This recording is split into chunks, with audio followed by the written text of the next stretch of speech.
This conference will now be recorded. Okay, so here we go.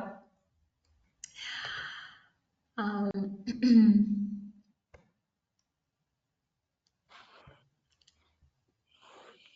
I share the screen.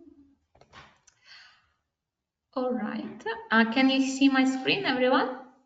Yes. Yeah. Okay, great. So, hello everyone, and welcome to our webinar. Today we're going to talk about a very interesting topic, HR tech and employee engagement.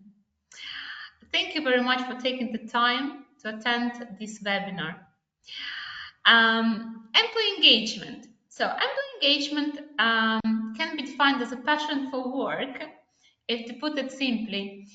And when we talk about employee engagement, we often also talk about the level of enthusiasm and dedication that people, and we are all employees of organizations, feel toward the job that we do, our colleagues, and our organizations.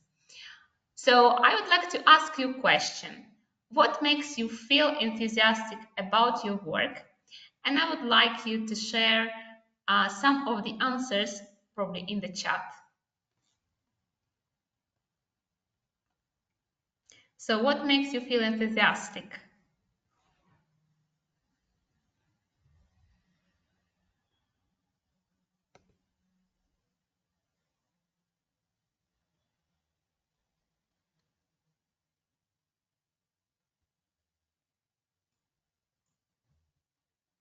Okay, let's see. Any interesting responses so far? Okay, so continuous learning, sense of purpose, okay. Being productive and recognized, very good.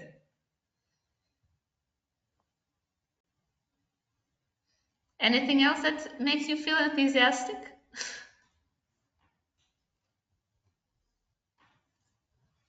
All right, I have more answers. So development opportunities, that's a very good one. Yes, great. Teamwork, nice one, teamwork. Company culture, yeah, okay. Positive work environment, good colleagues. Okay, great. Yes, you see all of these things that you've shared with us. Thank you very much. They're very important, of course. And I would like also to share with you the very recent statistics that was published by the Pew Research Center. I'm going to share with you now. So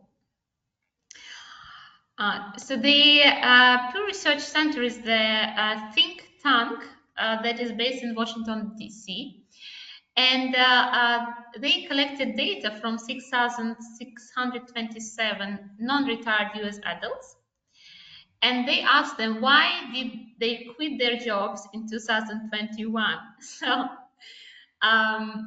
the top 5 reasons were, so people had to list the reasons. So first at the top 5 were pay was too low and no opportunities for advancement. So some people wrote today opportunities for learning, opportunities for development opportunities. So this was one of the top reasons why people quit their jobs. So in the third place, people said that they quit because they felt disrespected at work. 57% of people listed that as one of the main reasons. Number 4, because of childcare issues. So obviously, childcare care is very important. So we have a family audit accreditation here in Italy that tries to make sure that organizations are responsible and that people don't have to quit their jobs because of the childcare situation. And number 5, not enough flexibility to choose when to put in hours.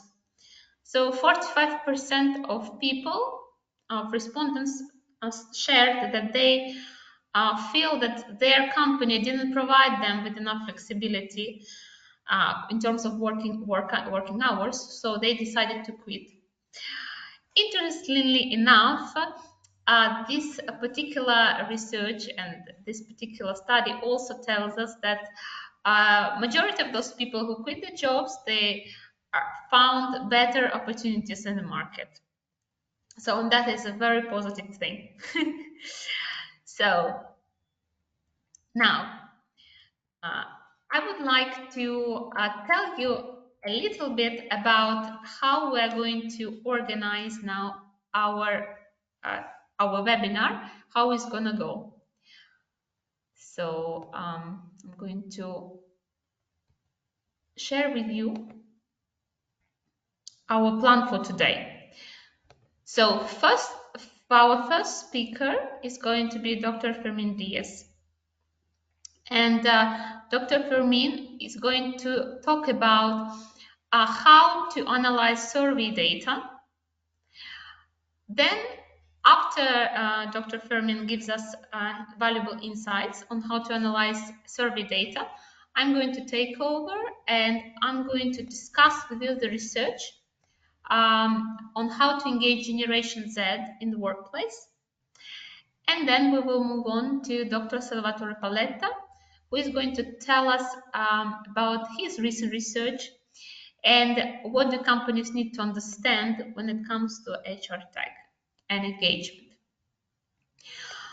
Okay, without further ado, please let me introduce you and present to you Deputy Chief Executive Officer and Group Director at National Council of Social Service at Singapore, specialist in human capital strategy and HR analytics, Dr. Fermin Diez. Thank you very much. The word to you. Thank you. And good afternoon, everybody. Good evening for me. It is a real pleasure to be here joining with all of you to talk a little bit about this. Hope you can all see my slides and that they're clear. I will probably make a little bit of reference to them, but perhaps talk you through a little bit more of what not only I've been doing and what I've been thinking about, so that you get a better sense. I wrote a whole book on HR analytics called Fundamentals of HR Analytics, where one of the premises that are key to I believe doing HR analytics properly is to put the context of HR analytics in favor of how does HR add value to the business. So if you think about it as a function, as a something that you want to research, or as a hypothesis that you want to test, the basic idea would be to test how does an HR policy or a group of HR policies impacts a variable that the business cares about. Now, what do the business people care about? They usually care about one of three things: revenue, profits, or some measure of customer retention or customer satisfaction. The line is not interested in engagement as an end unto itself. The line is not interested in engagement, not even as a way to help us predict turnover rate. Those are things that HR does to talk to HR. So when we want to talk to each other, yes, we should have a better understanding of how engagement and turnover in particular are correlated. So I'll show you a little bit of that. But beyond that, what I believe we ought to be doing is how to compare analytics, how to compare engagement to business outcomes. So that's a story I'm going to tell you that I'm going to tell you a little bit later after I sort of illustrate this point first. So just real quick, when we say employee engagement, what do we mean? Usually we mean one or more of the three things. Are employees happy? Are employees satisfied? And do employees feel that the experience that they have with you is of a good quality. Now, we tend to measure that by figuring out if employees are motivated. However, here's where our first problem starts. There is an understanding that an employee that is engaged is motivated. And that understanding then goes on to think that if an employee is motivated, they are also productive. However, if you ask the line if this is true, they will tell you, maybe, maybe not. So the first problem that we really have when we analyze engagement through analytics is that we need to prove, at least beyond a reasonable doubt would be ideal, but at least support the notion that productivity is linked to engagement. The literature seems to say so, but if your line managers don't believe it, you can try giving them the article and see if they can believe you that way. But the best way to actually do this is to measure if productivity is actually related to engagement. So that's the story I'm going to tell you later. This, however, is our main problem, that if we continue to do engagement only to analyze what is the score, what was the trend, what's going to get better, what are my highest and my lowest scores, and how am I going to improve, all of that is interesting to HR. I want you to sort of visualize what happens when you talk to the line people about engagement. They basically think that engagement is a KPI that HR has. Their KPIs are about revenue and profit and customer satisfaction. And they think our KPIs are about employee engagement. However, we in HR, we go around thinking, oh, HR doesn't really do HR. The line does HR. So they're thinking that when we go around telling them about KPIs, that about employee engagement, they are doing our KPIs for us. Whereas we are thinking, no, that's them. This is a really big problem as well, because what they would love to hear is, if we can improve engagement in your department by 5%, then your profitability would improve by 0.5 point. The cost of improving your profitability by that 0.5 point by engaging your employees by 5 extra percentage points is this much. And does the profit, then the excess profit, justify the additional cost? That's really what they want to hear. But that is often not the way we tell the story. The way we often tell the story is much more basic. The way we usually best this story is we do employee surveys. These employee surveys provide data, which is better than any gut feel, but it usually ends up looking something like this. By the way, I really do believe that pulse surveys are way better than annual surveys. This particular company takes weekly pulse surveys.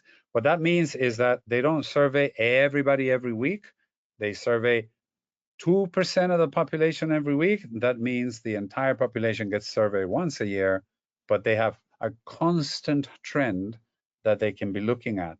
And if what you see here is they implemented a new compensation program, and when that compensation program came into place, which was a recognition program, they were quickly able to see that both engagement went up and turnover went down. That is one very powerful way to look at if our engagement programs are having an effect. Like I said, this particular company does weekly 2% samples so that everybody gets sampled at least once a year. That's the first kind of advice that I would give on how to use analytics to show outcomes. But just because our retention went up or our turnover went down, we still have not demonstrated that we can drive business results. So for that, I want to tell you a story. And it's a story that happened in Brazil with a retailer. This was a large retailer that had already finished a recent study on customer satisfaction. Now, this retailer was sort of a department store kind of place that, think of it as in Italy, you probably have Carrefour. So it's similar to Carrefour, where they have a supermarket, but they also sell clothing and they sell garden items and they sell, toys and sports and all kinds of things. So every part of the store is a department. Their customer satisfaction survey was able to determine what was the correlation between sales and customer satisfaction. And they had a clear indication that the departments that had higher customer satisfaction also had higher per person sales. In other words, that the amount of the ticket on average was increasing if the departments had greater customer satisfaction. So happy customers bought more.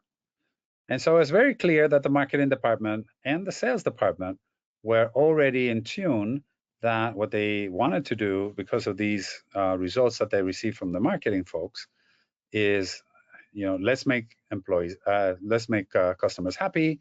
They engaged in training and they got HR to do training. And of course, somebody in HR then said, oh, but we should also figure out if engagement is correlated with customer satisfaction. So that's when they called me to actually do this piece of work. And what I told them was, that's great. We can do an engagement to customer satisfaction study, but what we really ought to figure out is engagement to profits. So the same thing that the marketing folks had done, which was customer satisfaction to profits, or at least to sales, can we do the same with employee engagements to sales? The way we ended up doing it was we took every single question in our employee engagement survey and we ran basically an analysis of variance with all of the questions that were asked in the customer satisfaction survey. That yielded some results, but not quite what we were looking for. So when we then went more narrow, customer satisfaction index became our Y variable, and we ran a multiple regression with all of the variables that we had in our questionnaire. From that, we concluded that our analysis of variance gave us 6 questions that had a significant variation with customer satisfaction. And those 6 included things like how long the manager had been employed, what was the score that the employees gave that manager. It also had to do with how many hours of training they had received that year. So there weren't necessarily questions that were related specifically to engagement all the time. Some of them were questions that were more related to demographics or length of time of service and so forth. So we discovered something that was quite interesting. Of all of the actual engagement variables, there were only 2 that mattered: how happy I felt in the company and how happy I was with my manager. Everything else wasn't really that relevant. And so what we were able to do is to say, well, if I know that if I can improve these 2 things from engagement, will improve my customer satisfaction score by this much, and I already know that improving my customer satisfaction score will improve my revenue, then I already had demonstrated that employee engagement was linked to revenue. And I had a very targeted strategy that I only needed to go after the 2 key questions that were actually correlated with the outcome that I was looking for.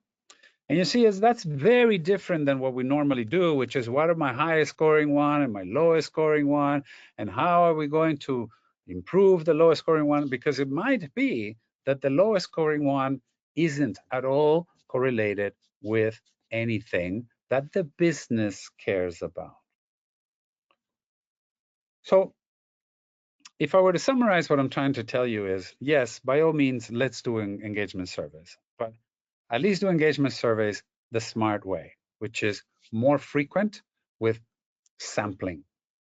This idea that we do one big event during the year,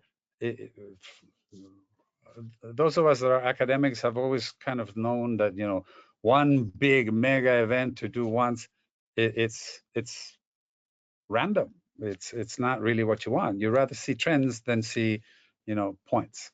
So my first advice is get your survey provider to help you figure out how do you sample and run permanent type of surveys, collect the data, start working with moving averages as opposed to single point in time. But once you have better data, use that data wisely. Use that data at least to prove that engagement is linked to things that HR cares about. In this case, I showed you with turnover. But more importantly, start linking your results to business outcomes. In this case, we had that customer satisfaction survey. We could use it. Maybe your company does. Even if you don't, what I've done subsequently, that was just the first time I was able to do something like this. What I've done subsequently is just, again, taken the same principle that the Y variable is going to be the revenue or profit, then take the variables in your survey in a multiple regression, figure out which of those has a low enough p-value, or so a high enough degree of confidence that these are worth variables to expand on, and then go back to your line, go back to your business leaders, not with let's improve engagement, which they sort of think it's HR trying to get them to do HR's job, and instead go tell them, I can help you achieve your business objectives. And let me tell you how I'm going to do it. I'm going to help you improve this and this and this from the results of the engagement survey, because that is going to help you drive business outcomes. That's basically what I wanted to talk to you about. And hopefully then when we get together in the panel, we can answer some questions that anybody may have on this particular topic. Thank you very much. Thank you very much, Fermin. It's fascinating, and it really reminded me of a talk that Dr. Alex Levinson was giving in Milan, in the event in Milan, that he was saying that there is so many questionnaires can have so many questions, but only few of those questions actually matter. So it is very, very interesting. Thank you. So I don't know if you know, but Fermin is currently in Singapore, right? So, and is based in Singapore. So, and today we are going to talk about Vietnam. Okay, so Vietnam, and I would like to discuss with you research that was dedicated to studying the expectations of Generation Z in Vietnam. So I'm going to share my screen now with you. We're going to discuss a very fascinating paper. Let me see. Okay, here we go. Okay. So the paper is dedicated to the engagement of Generation Z in the workplace. And just to give you a bit of context and to remind you, now we have 4 main generation cohorts that are currently accounts at the workforce.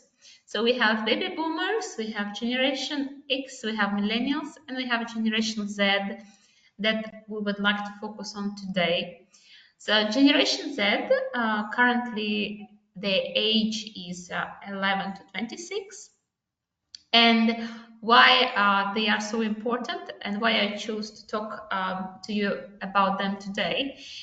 First of all, because they account for 1/4 of the global population. They are digital and mobile native, so this is a generation that grew up with internet and all the devices that we now can't imagine our life without. So they're going to constitute 27% of the global workforce by 2025. So quite a large proportion of the global workforce. And 80% of them say that they would like to work for companies that use cutting-edge technology. So saying this, I would like to now move on to the paper itself. So let me share my screen again.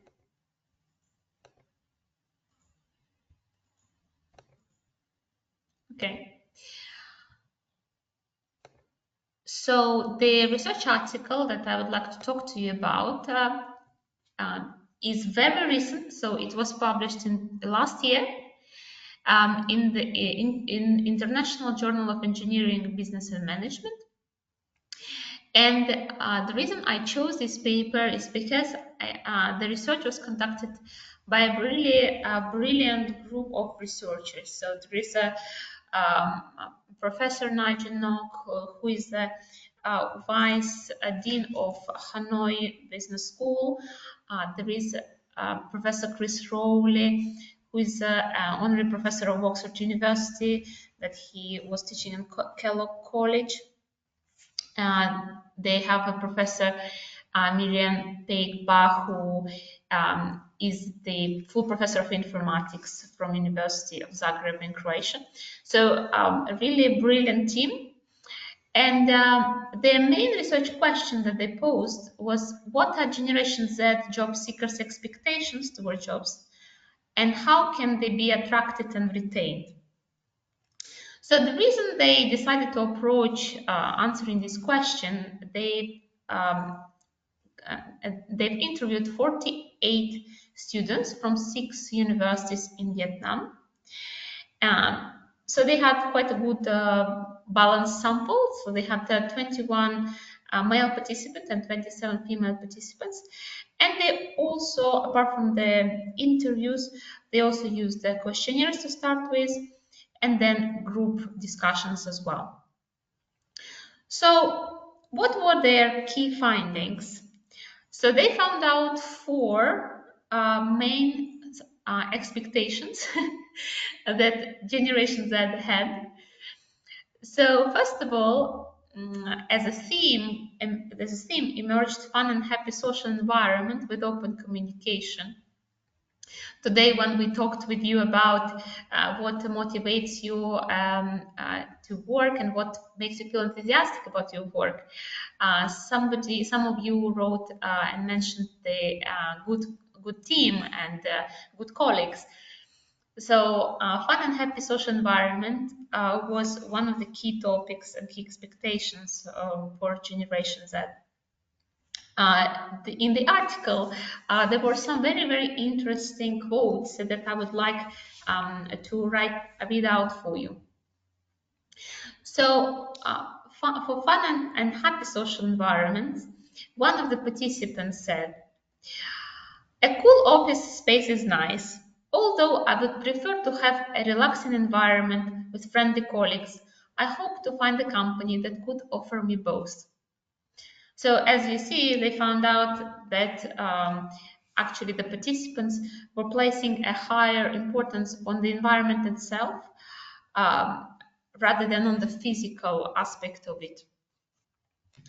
So second big finding that manifested itself strongly through the interviews was flexible working time, autonomy and task-based approach. So a lot of participants said that obviously flexible working time is priority for them. That was quite interesting because all of the participants said they don't consider 8 hours per day, 5 days per week as an attractive organization of time schedule.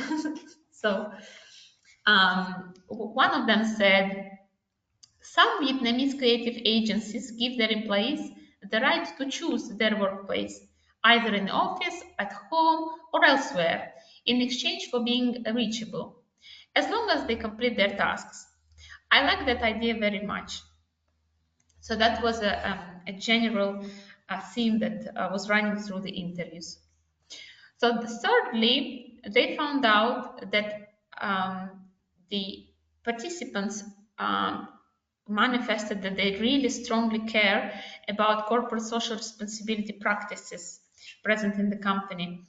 And as you probably know, the corporate social responsibility it can be manifested internally and externally. So internally is labor practices, and externally these are the things that company does for community.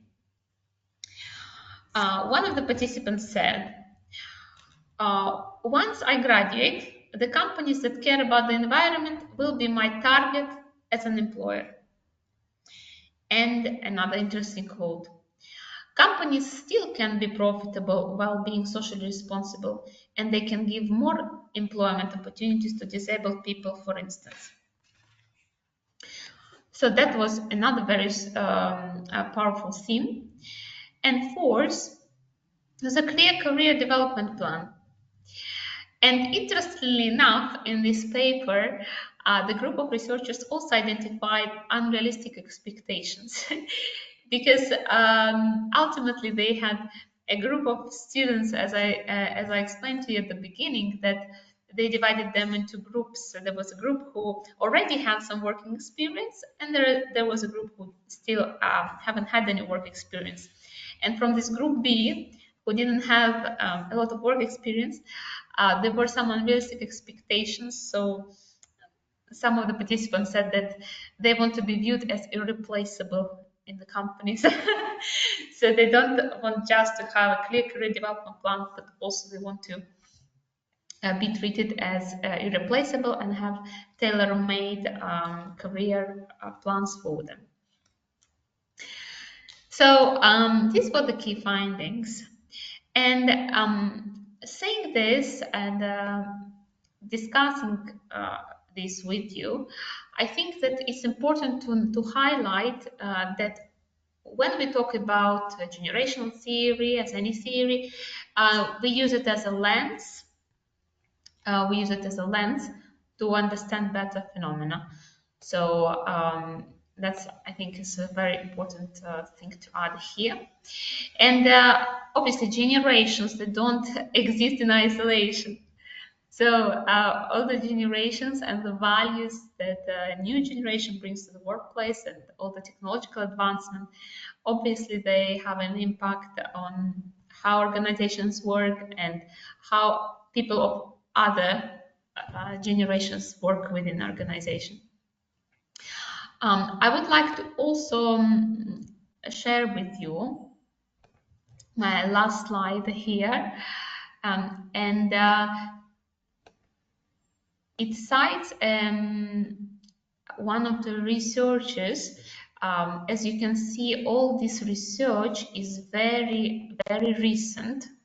So the paper that I told you about today is 2022. So there is another paper by Dr. Berkup. So she is professor from University of Izmir. And she studied how the values of Generation Z influence organizations and other members of the team. And she was explaining that in her paper that obviously all those values as to have a friendly social environment, the value of having open communication, the value of flexible working hours are the values that now sound appealing to many members of the team. and to many employees. It was very interesting for me to read about all these four key findings that the researchers found, because they very much represent what our solution, our digital platform that HRCOFFEE developed, they represent. So, as you probably might know, our solution is a unified platform that has 3 modules, and these 3 modules that it comprises of, they're interlinked. And when we talk about social, creating a collaborative social environment, we talk about social HR. When we talk about finding collaborations and creating different groups within an organization, we again turn towards a social component. And when we talk about the decisions that the leaders can make, we talk about people analytics, and including the surveys that Fermin mentioned today. And obviously we have a traditional HR component that still is very useful to solve all the everyday activities that HR has, and maybe just helps them to solve them faster, to free the space and time for more meaningful projects. And if you would like to learn more about our solution, I'll direct you to our website that we launched. It's for international market. So it's, as you can see here, www.hrcoffee.us. Thank you very much. So now I would like to give word to our next speaker, Dr. Salvatore Falletta. Dr. Salvatore Falletta connected to our conference from US. So as you see, we have today the whole planet from all different time zones. So it's my pleasure to present to you founder and president of HR Intelligence Org, director and professor in HR Leadership and Organizational Science at Drexel University, Salvatore Falletta. Word to you. Need to turn on your microphone.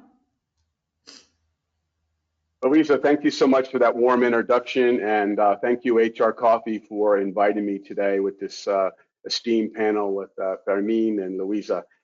So today, I have some slides I'll share here as well, and I think it's going to add a lot of context to what we heard from Fermin as well as Luiza in terms of employee engagement surveys and our evolution from traditional surveys to more SaaS-based platforms.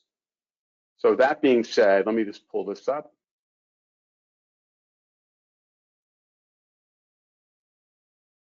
It looks like I'm trying to share my screen, but I see Fermin's screen instead. Let's see.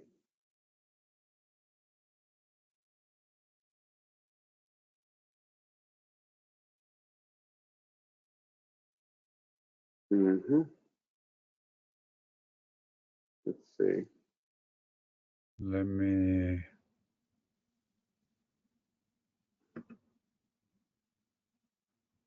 No. Apologize for this. Don't know what to tell you. Let me close mine. Yeah. There, mine is closed altogether. Can you still see it? Yeah, let me see if I can find it. Here we go. How about that? Can everyone see that? Good. Yeah, there you go. Yes. Perfecto. All right, let me open it up here. So as we were discussing, let's see here.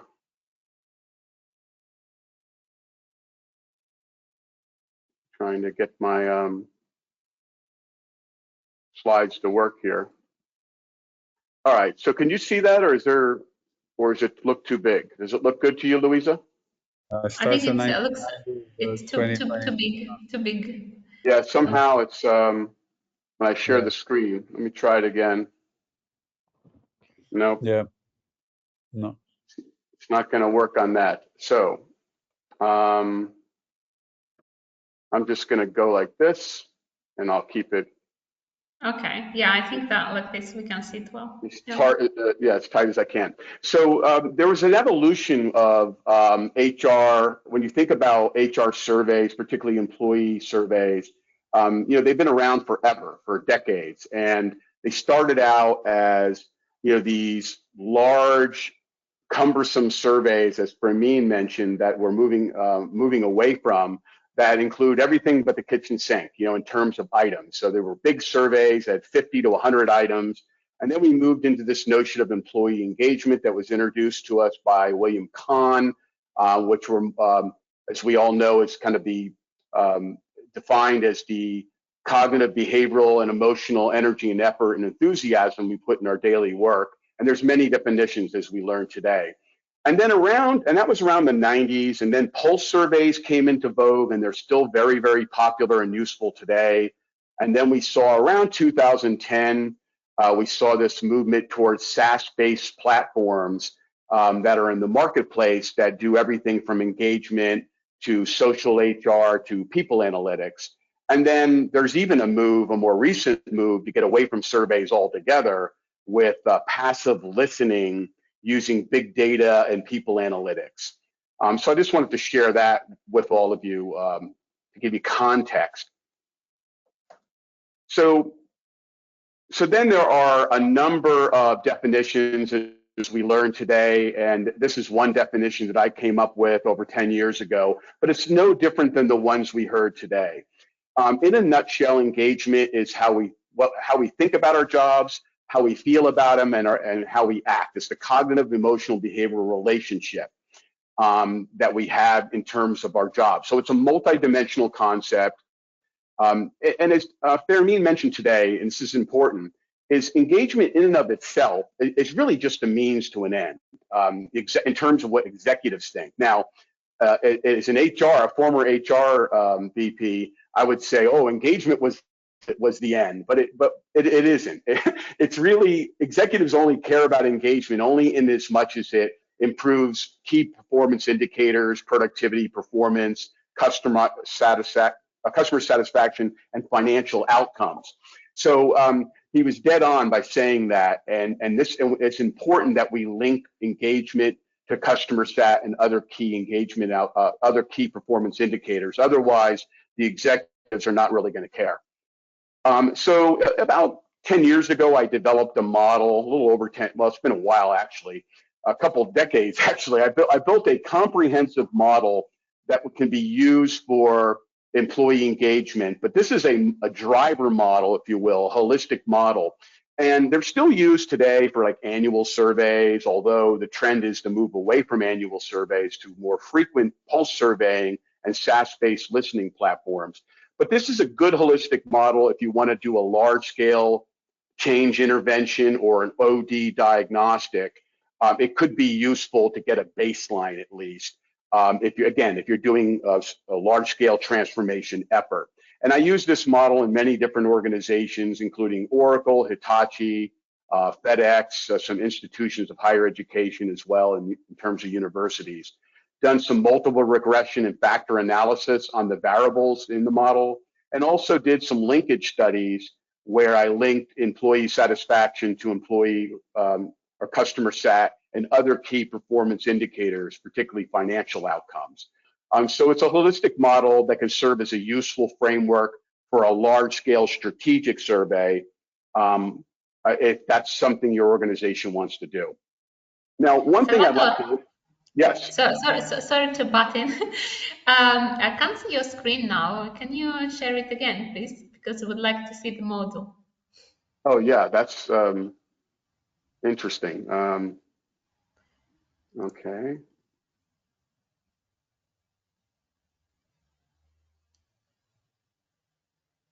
Can you see that? Not at the moment, but before we could. At the very beginning. Yeah, it's strange because it's saying it's sharing and I can see it. Let's try this. How about now? Okay, yes, now I can see it perfectly. Okay.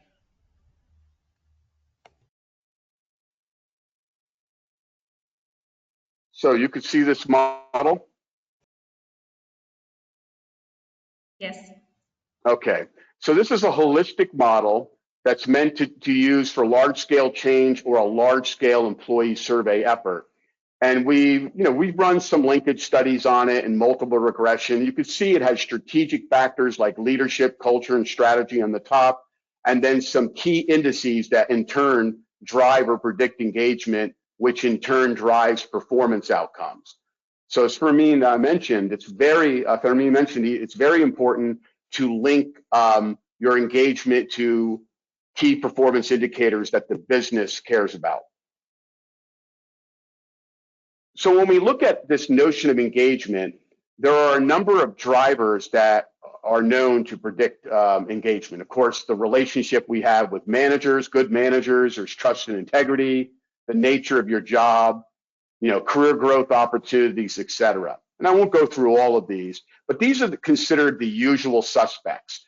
And as a whole, these are key drivers that are likely to move the needle on engagement for employees as a whole, but not necessarily when you dig deeper in terms of workforce segments. So for example, as Luiza mentioned, the generations are considered a segment. Race and ethnicity, gender, high potentials versus your B players. So it's important, I think, critically important when you do any kind of a survey, whether it's a strategic survey, whether it's a pulse survey or sensing, that we segment the data by various talent segments because I think they do differ. So in terms of research I did, I segmented the talent by every conceivable talent segment you can think of: generation, by gender, by high potential talent versus aspiring leaders versus high performers. And when you do that, you're able to direct the appropriate interventions at the talent segment. So one myth is managers are important, the relationship we have with our managers, but they're not the only factor that drives engagement, particularly for certain talent segments. So let me explain. I did a study on aspiring leaders, high potential leaders. And this is a different group of people. They tend to be well-educated.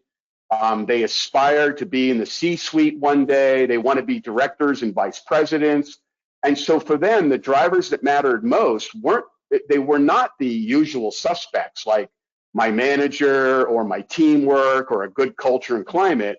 They were unpopular drivers. There were things like advancement, promotion opportunities, pay, executive visibility, decision-making authority. Now, this is not your average employee. These are the types of employees that are managers that want to be directors and vice presidents and managing directors, if that makes sense, senior leaders. They want to get to the C-suite.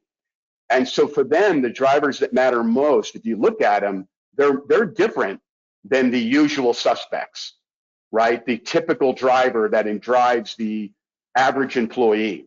And so it's important to note not to use a one-size-fits-all approach when you're prescribing interventions for change to improve engagement. Okay? So, and then we're seeing a movement now away from traditional surveys, as I mentioned, away from traditional large-scale surveys. We're seeing a lot of platforms in the marketplace like Culture Amp, Glint, Org Vitals. They're out there. They're engagement sensing platforms. HRCOFFEE has a wonderful platform that does traditional HR, social HR in terms of collaboration, and has robust people analytics capabilities. So in a sense, this is where we're seeing the trend go away from traditional surveys to always on, real-time listening and sensing solutions in the marketplace. So I think a smart strategy is to not use a one-size-fits-all, to use a holistic approach to doing survey and sensing. You could do traditional surveys if you're undergoing strategic change on a transformational level. Maybe it makes sense to do that. But as Fermin mentioned, pulse surveys are very useful, particularly if you do them quarterly or even monthly or weekly, where you can get trends over time on particular issues, and it's real-time insights. It's fresh. It's not a once-a-year traditional survey. And then we're even seeing, in addition to pulse surveys, we're seeing these always-on SaaS-based platforms that are continuously listening and doing robust people analytics to identify employee sentiment and employee satisfaction and engagement in the workplace. So I think this is a smart overall strategy. So I'll end it with that so that we can have a good discussion about that.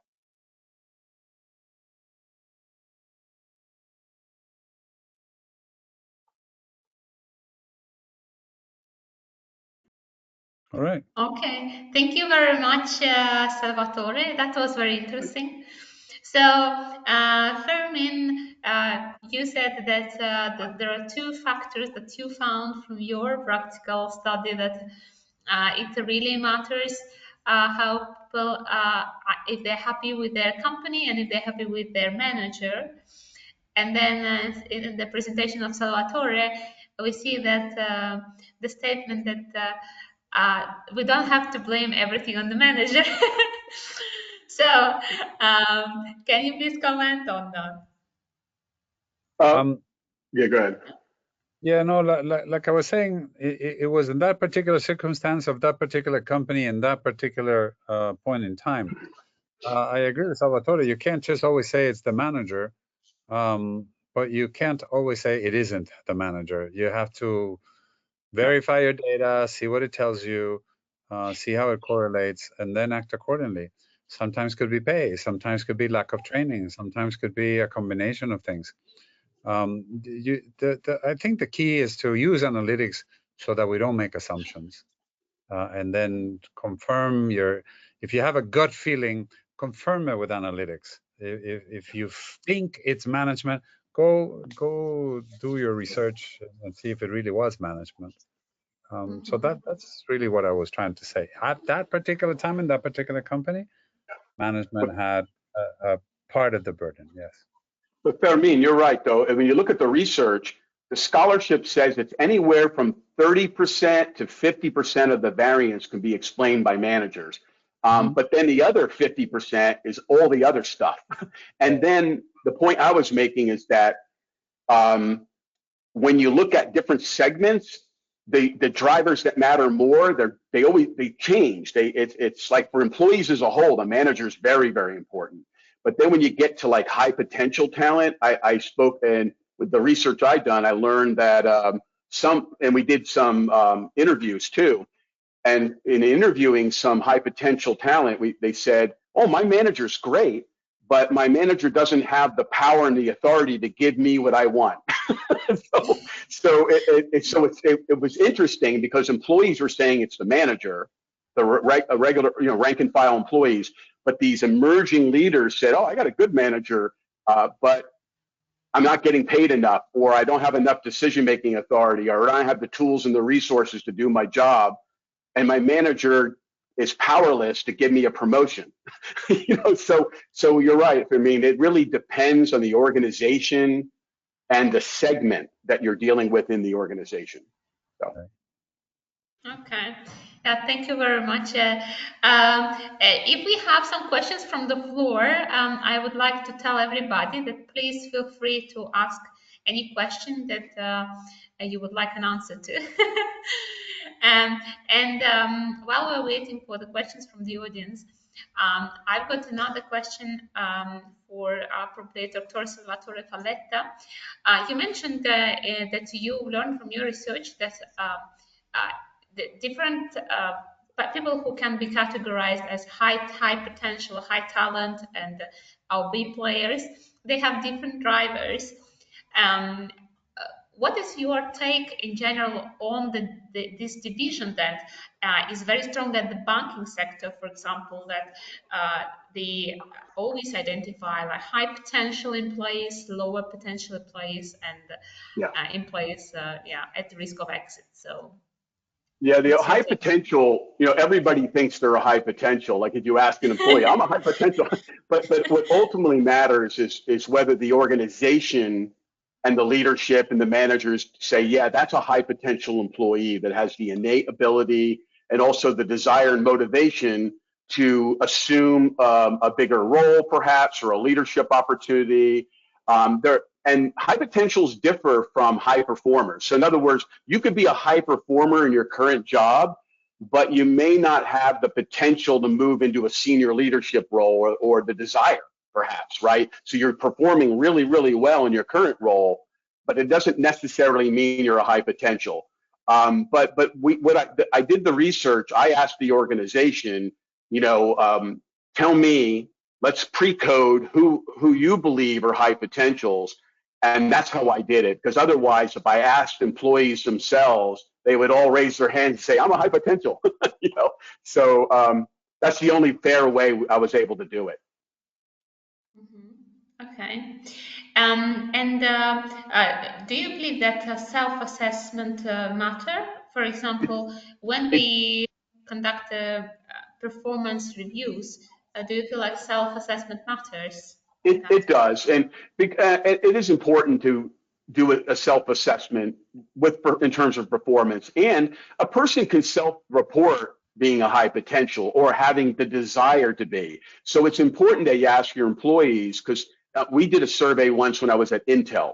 It's a big tech company based in the U.S., but they're global. And what we learned was we identified high potentials with leaders. We asked the leaders, but we also asked the employee, do you have the desire to move up to the next level? And some employees said, no, I don't want to be a leader. I would rather be an individual contributor. So it's important to ask employees as well as the leadership to self-identify, but also the leadership to identify high potentials. And you look at both. Because a person could say, yes, I have the desire and ambition to be a vice president one day. I think that's important to know. So. Okay, I see. Yeah, I think it's good to be aware of both sides, right? Both sides of the story, to know both sides of the story. Absolutely. Fermin, a question for you. You mentioned that in that particular study that you did, that what mattered was how happy people felt with the company. How does that manifest itself in practice? In this particular case, it was one of the questions in the survey that basically asked them how satisfied were they at the company at the current time. And so that was the question that we found to be. Our hypothesis behind it was that these people, we actually did some analysis behind it as well. Who were the ones that were more engaged? And we found that the newer people tended to be more engaged than the people who had been there a few years, and then that the people who had been there the longest were the most engaged. Yes. Okay, very interesting. It told us an interesting story from an HR point of view, which is again contrary to what traditional HR does. The retention of people mid-career that were not productive was not worth doing. So it was actually easier to let people go and hire new people than it was to try to retain existing people, because they actually had better sales results. So anybody that was there 3 years or less actually had better sales results than people that had between 3 and 7 years of sales experience. So what the company then did after that was it's not related to what I said, because it's no longer about engagement, but it was about productivity. But what they did eventually is they only picked about 20% of the people that they thought they would put on a managerial track, and the remaining 80% of the people were different. So they had two hiring criteria. One hiring criteria for people who would be on the managerial track, and the other for people that would just be permanently salespeople. And what they found when they did that is that because now only 20% of the people had management aspirations, the actual drop in engagement after year 3 wasn't as pronounced, because the people that were being hired as permanent salespeople didn't have aspirations. Before, when you hire everybody and you tell everybody that all could be management, but only really 10 to 20% could make it, Right. everybody else was upset. So that's what ended up happening. Yeah, that's a really good point, Fermin. In fact, at Intel, we found the exact same thing, that U hypothesis, where the new employees, in the company were the most engaged, and then the disillusioned middle management, middle tenured, and then it went up as they were a long-time employees or senior employees. It went back up again. So it's an interesting phenomenon that that a lot of tech companies found, like Microsoft, I think, noticed that same U pattern, and at Intel and Google. Now, but we chose at Intel, we didn't lay people off necessarily, but we looked at what we could do to help middle managers or mid-tenure people, because I think what happens is it's like a marriage. You get married, you're very happy, and then after a while you get, you're not as happy in the marriage, and then after you've been married for 10, 20 years, hey, you're happy again, But if you can make it through that first 7 years, right? But we decided, what could we do to better enable and engage our managers so that they can be engaged? Because being a mid-level manager or a mid-tenure person, it's really hard, because you're caught between the executives and employees. So we found that mid-level managers were the most dissatisfied, because they weren't making the big dollars like the C-suite, and they had to manage the rank and file frontline employees. So it's a really tough job to be that middle manager. Does that make sense? Yeah. Okay, and the question is why is that? Why people who just start in an organization are super happy, and then people who worked already for 10, 15 years, is it related to their promotion, or maybe something psychological? What did you find? Well, the literature says that people who are new in the organization, they want to think that they've made the right decision. It would be cognitive dissonant to walk into a company and say, I made a mistake.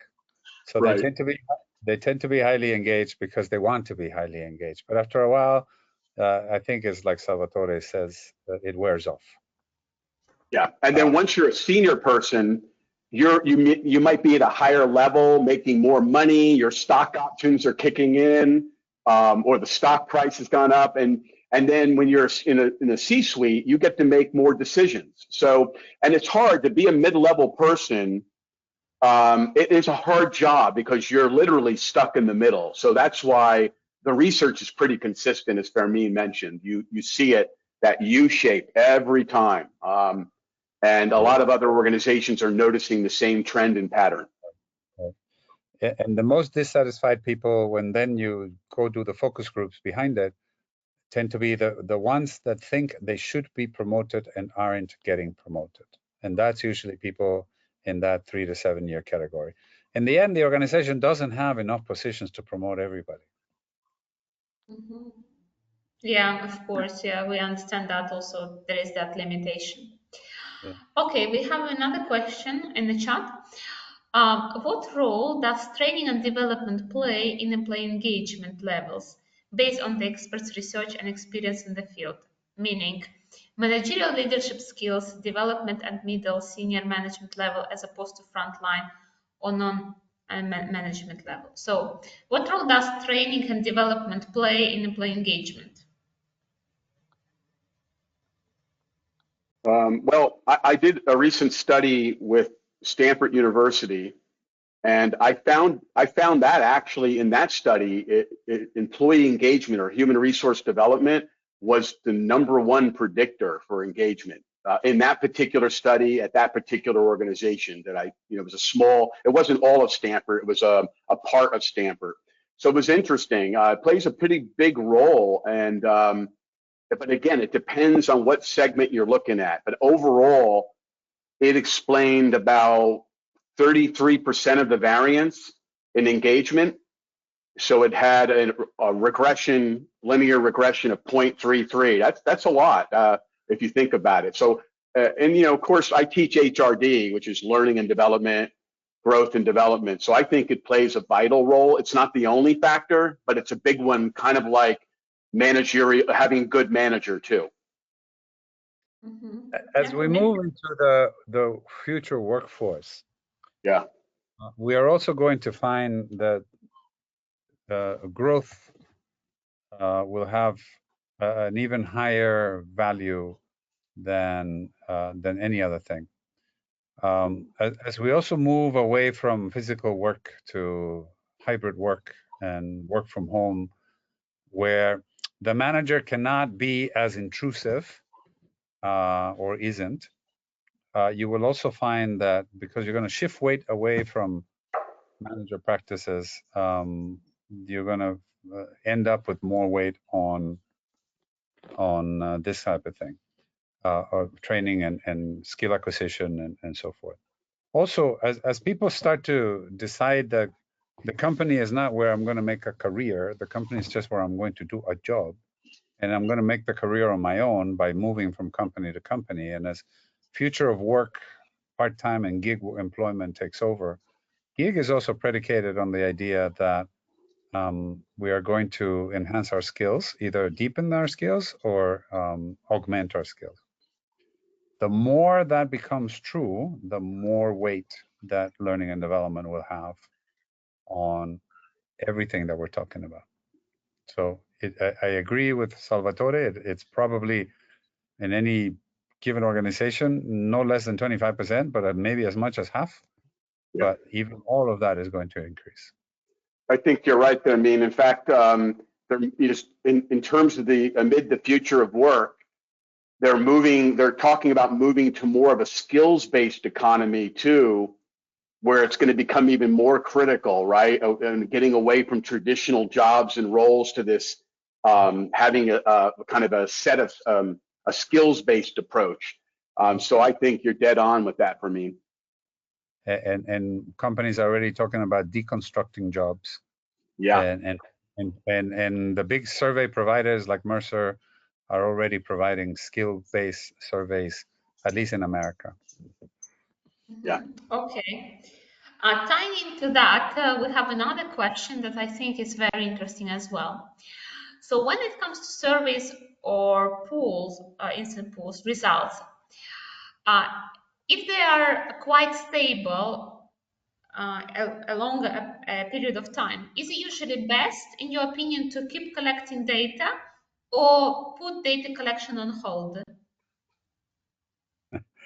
You know, if you had a perfect crystal ball, you wouldn't need researchers like Salvatore, and you wouldn't need a consultant like me.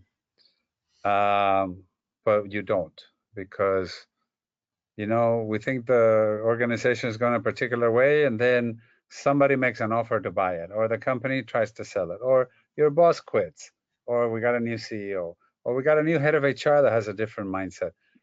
You know, new competition, we get disrupted, we start disrupting. So many things can happen. So unless you're working in, say, something very, very traditional, and at this point, I can't even think of what traditional looks like, because I would have told you like a university. No, the universities are getting disrupted left and right. Or the government. No, governments are going digital everywhere. So I can't even pick an organization that I'm going to say, this is a traditional business. You know, stuff that we used to consider traditional, power companies, no longer traditional. This is another market that's getting disrupted left and right. So no, I don't. I don't think it's a safe bet that because it has been flat for the last whatever, that is going to continue flat in the next whatever. In fact, I'll make a bold prediction. We will see more changes in HR in the next 5 years than we have seen in the last 50. Okay. So moving on to the next question. So we mentioned the generations that are actively in the workforce.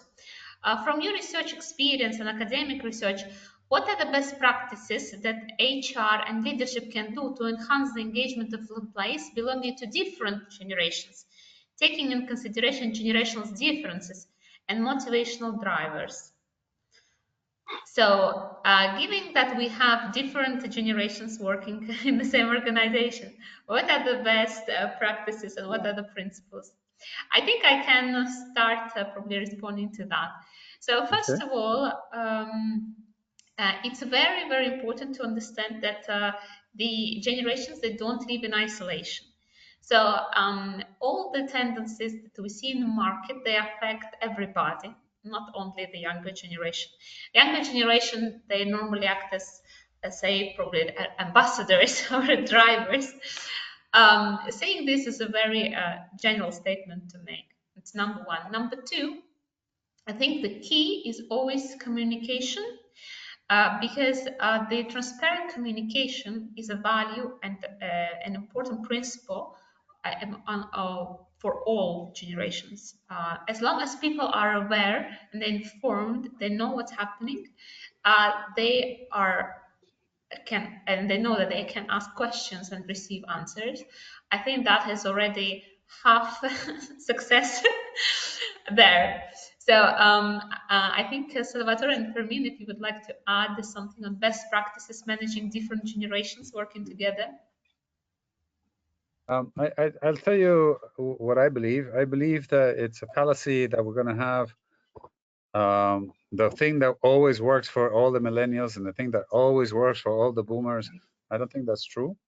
I think you need to do your own research in your own company, find out what your own people want in your own company, and give it to them. However, what I have often found to be the case is we go around and we do engagement surveys to see how engaged people are, and maybe we do some demographics and we try to see if there's a difference at this and that. Every time I do an engagement survey, I find that the differences have little to do with generation, have a lot more to do with position in the company. We talked about length of service. We talk about whether you're new or whether you're senior management. I have often found that to be much more the case than a generational difference. But even on the assumption that there are generational differences, which are, like I said, questionable, just go check in your own company. Yeah, I'll give you a sense of what I think this is. Alibaba in China did something that I think was phenomenal. They started asking employees what kind of benefits would they appreciate. Now, Alibaba is notorious, and so is all of ByteDance, for working very long hours. People work traditionally 12 to 14 hours a day.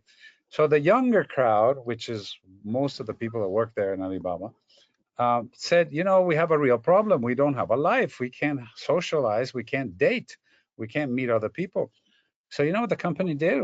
Funny enough, they decided to create a dating site for people that worked at ByteDance to date each other. And Jack Ma himself actually officiates the wedding. I'm not suggesting you go out and start your own dating site. That's not what I'm saying. Set up a dating website. Go listen to your own employees and give them what they're asking. Stop assuming that all employees are going to ask for more money. Yeah, okay, everybody's going to ask for more money, but they're also going to ask you for interesting things, and then give it to them. Then, yes, we can have a later conversation about whether this is for millennials or this is for that. Yeah, I would agree with Fermin. In fact, while I advocate for workforce segmentation, I think we don't want to make stereotypes. We can't assume that all millennials want this, or because it would be like stereotyping any kind of other demographic. So we have to be careful. So it really gets down to what do employees want as a whole, but be careful. Don't apply a one-size-fits-all approach. Look at your demographics, look at your segments within your organization, and you might see some differences, whether it's by tenure or manager, level in the organization, by role. You might see some salient differences, but we shouldn't make assumptions or be stereotypical about it either. Okay, yeah, that's very true. I think that's very true.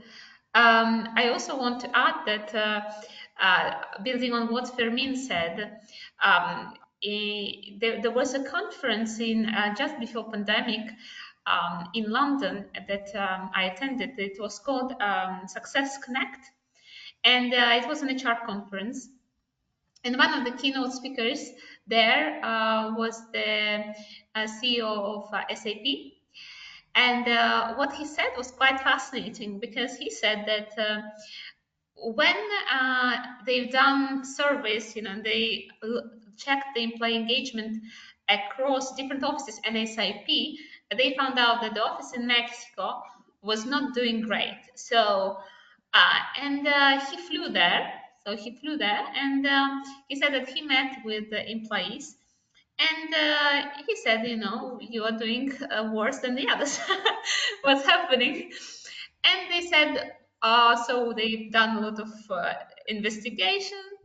And basically what he said, that they found out, is that people were complaining that they don't have a proper Christmas party, that for them Christmas is very important, and that the company doesn't organize anything for them, or they feel very disconnected from the company, and they don't understand if they align with the values, etc. So they felt very upset about it.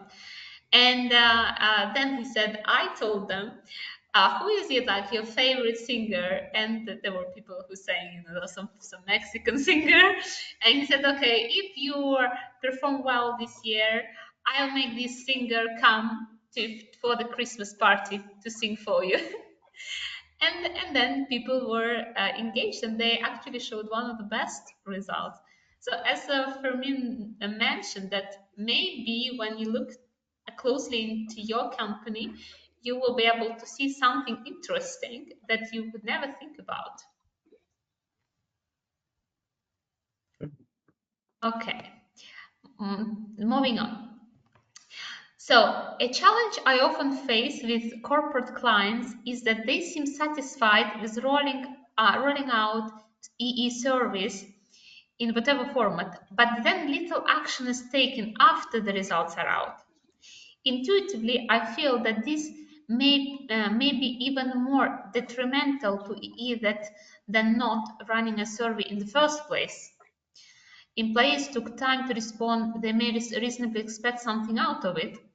My question is, how do you ensure that visible action is taken if necessary? And question number 2, what type of action should organizations take after an EE survey is conducted? And there is another question, are actions even necessary at all? So questions are, how do you ensure that visible action is taken after all this work, the survey is done?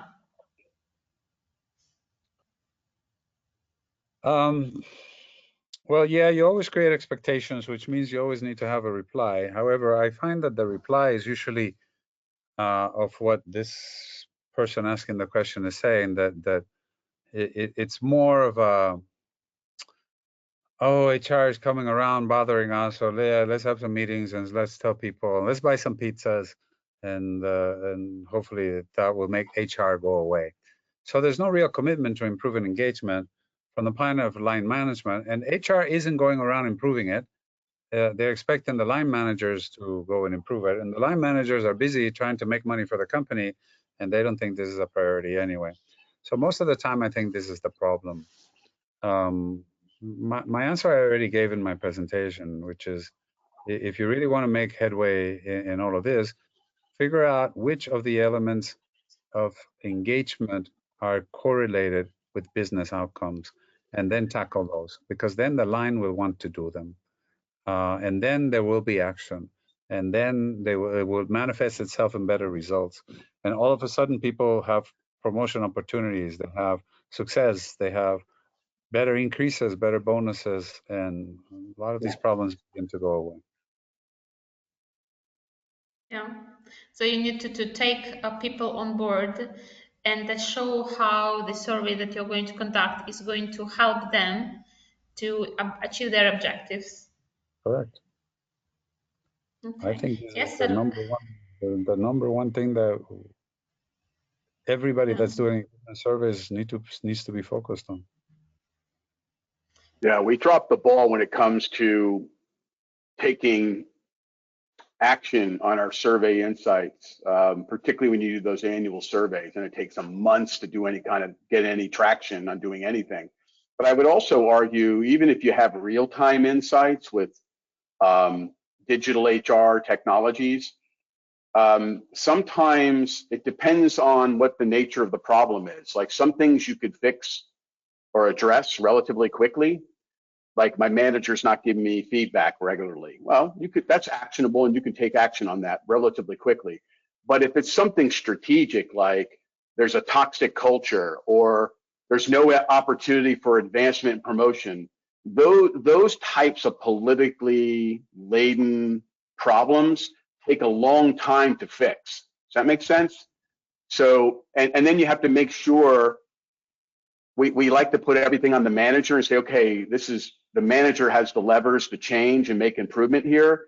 But what happens if the manager doesn't have the authority or decision rights to take action on a certain item, right? So that's what I meant by a manager can't be held accountable for everything. Sometimes it requires the executives to make the decision to drive the change. Okay, and the second question was, what type of action, in your opinion, should organizations take after they have survey data? So that's what I was referring to that, yeah, in the chat. And so was I, in terms of focus on the few items that will improve business outcomes. But too many HR people are focused on the engagement score as the KPI. And I think that's where our problems really begin. It is. It's the wrong indicator to look at, Fermin. You're absolutely right. We need to correlate that with real KPIs in terms of financial outcomes, customer stat, everything you said today. Yeah, and if you can communicate that and show that, then the people are going to be willing to take action because they will see the meaning in them, you know. And are actions even necessary at all? Of course, actions, if they are well thought through, they are meaningful. That's correct. Yeah, we need to take action. That's if you conducted a really large survey and you analyzed data and you didn't do anything about it, then it means that you wasted time and effort and money, and obviously that's not the result that we want to achieve. There is another very interesting point that we mentioned today in our discussion about the level of engagement of starters and the level of engagement of people who work for a very long time in the company.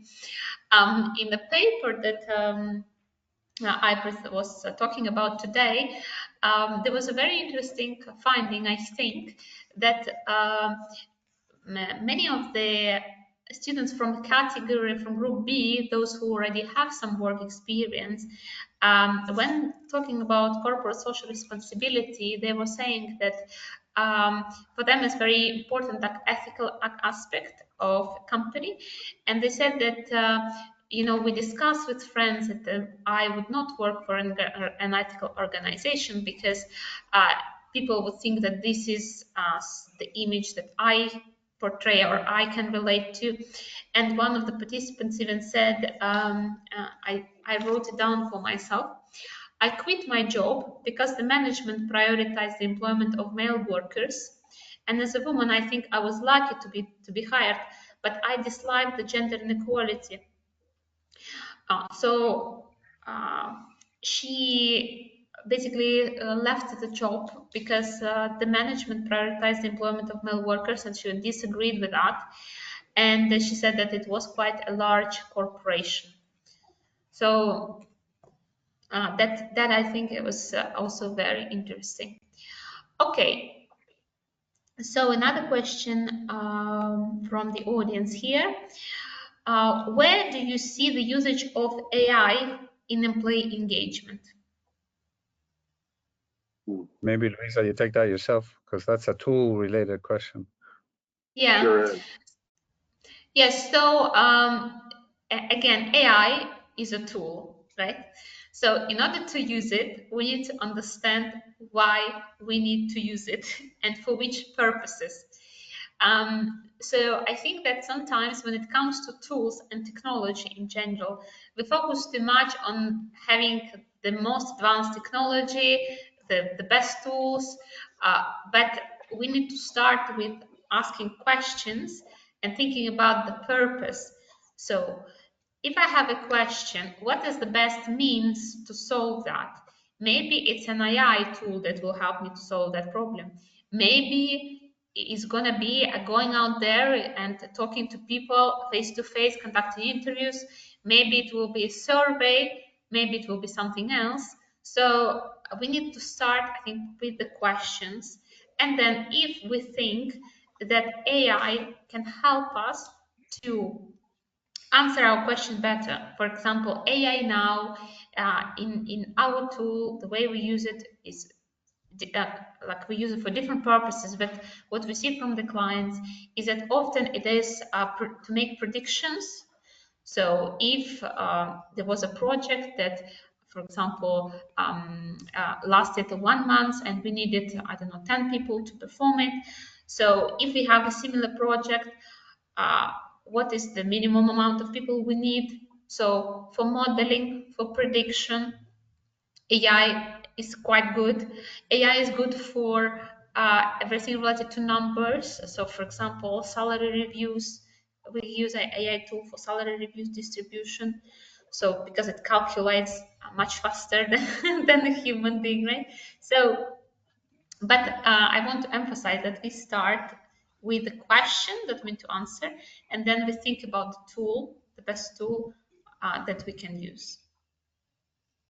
Yeah, I would agree. There's a lot of many of the AI tools now. What they do is there are these employee always-on listening and sensing platforms that are out there that I mentioned earlier. And what they do is they API or plug into Slack or like HRCOFFEE solution platform. They plug into Microsoft 365 and other tools, and they analyze using their AI algorithm employee sentiment and engagement in context. So it's able to look at everything. You know, it sounds a little creepy, but it can analyze your interactions, collaborative interactions on various collaboration tools. Slack, it could do it on MS with your emails. It could look at your calendar information, your sentiment, and it analyzes that. And now some say it's a little, it's a little disconcerting if you're an employee knowing that there's these platforms kind of analyzing your data in real time. But that's what AI can do. And assuming the AI is accurate and the algorithm is trained with unbiased data, it could be relatively accurate and provide you insights in terms of your workforce's sentiment and overall engagement. Yeah. Yes, and I think that in terms of employee engagement, again, AI as a tool, we can use it totally. It offers a lot of new opportunities, but it doesn't mean that it can replace all the employee engagement tools or all employee engagement activities that we have. So that's, I think, very important to remember.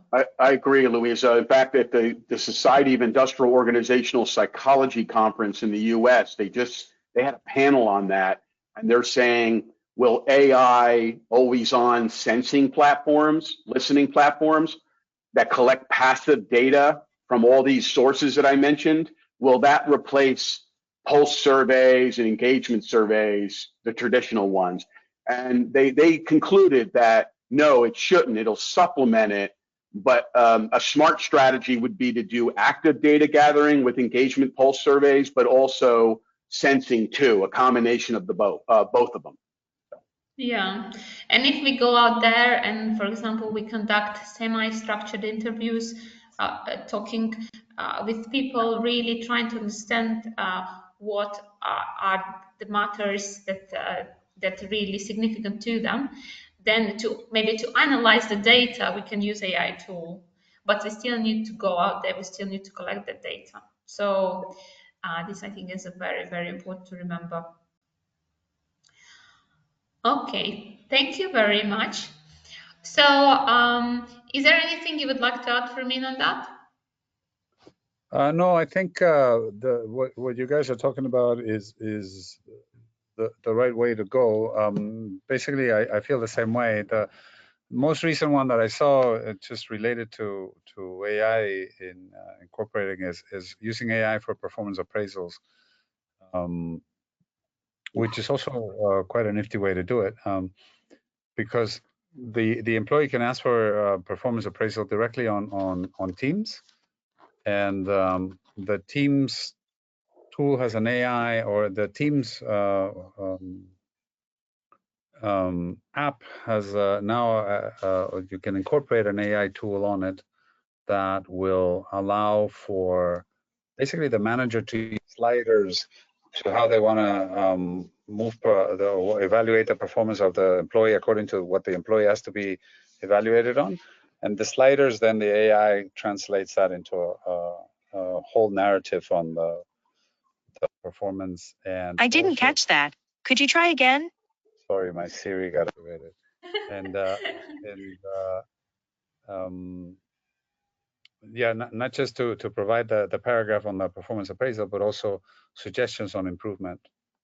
So these are very good tools, because in the idea that you want to provide permanent feedback, the AI tools are going to be just the same way that you can use always on listening. You can use always on performance appraisals.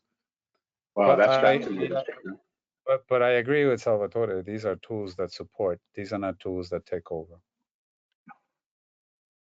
Yeah, and in our practice, we use in our people analytics section the people analytics tools to conduct performance reviews. But these performance reviews, firstly, they need to be really thought through how they are constructed, because we need to identify the key skill set that we are trying to gauge our evaluation on. It's not going to be the same maybe for all the teams. And we need to first anyway identify what is essential and construct that survey that then we can, those questions that matter to us, we can then implement them, include them in a survey, and then the machine or the AI tool can help us to analyze the data. So, but again, it starts with our analysis and our questions. Look into your organization and try to understand what matters, what are the key skills you need to measure people on. And maybe if another, I think, important point that one of the speakers, again in Milan, was talking about, that collect the data that matters to you and maybe collect new data, because sometimes what we find from working with the clients is that they have a lot of data, for example, and they want somehow to elaborate on it. But maybe it's not the data that can give an important insight or useful insight. So identify the data that you wish to collect that can be useful to you. Maybe, as Fermin mentioned, these are the surveys that you're going to conduct every thought to see that how the trends develop in time. But collect the new data. Don't just rely on what you did last year or what the data, just you have it and you want to use it somehow. You need to understand, to pose questions first, understand the purpose, and then move on from there. Okay, thank you very much. Thank you for today's discussion. I think we've had a very nice, fruitful discussion. And thank you very much for our participants for their very interesting questions, I think.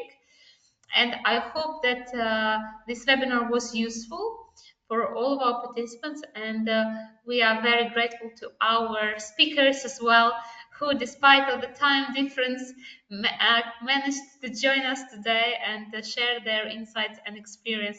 Thank you very much, Salvatore Falletta. Thank you very much, Fermin. And and we hope to see you again. Thank you. Thank you. Thank you very much. Bye-bye. Have a good rest of the day. I'm going to sleep. Good night. Good night, Fermin.